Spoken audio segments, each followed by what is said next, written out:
in every male-dominated society, there have always been these weird misunderstandings and myths, lack of understanding, knowledge at all, in general among the population concerning women's bodies, in particular, the reproductive system.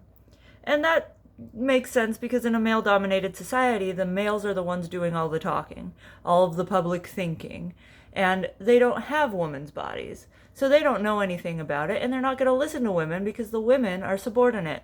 They don't know what they're talking about. They're probably crazy because they're on their period, right? So, but these myths that exist that put this air of weirdness on the woman's reproductive system have led to women being perceived as weaker, as the weaker sex, both physically and mentally.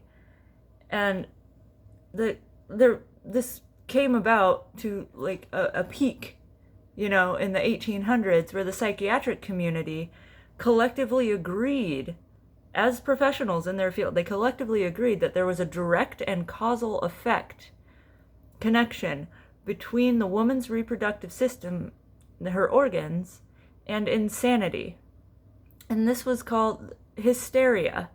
It's a literal diagnosis called hysteria. You know the word hysterectomy? About the organs and the baby-making organs? That's where the word came from. Hysteria. And it's a literal diagnosis that women were diagnosed with a lot. It was one of the most common diagnoses in the 18 and 1900s in the US.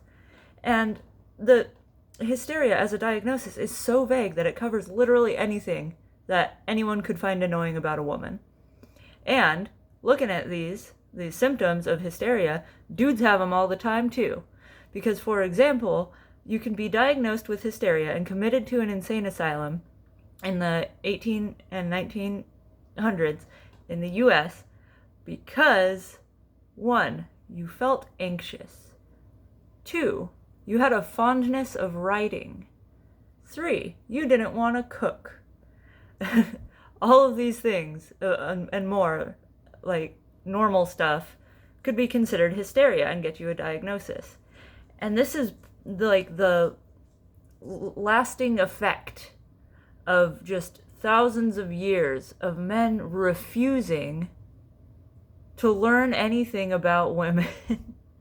And now, no matter what you do, you could get elected to multiple public offices, you could get a bunch of degrees and stuff, and still people are going to think that because you're a woman, you can't be trusted in a leadership position. You're crazy.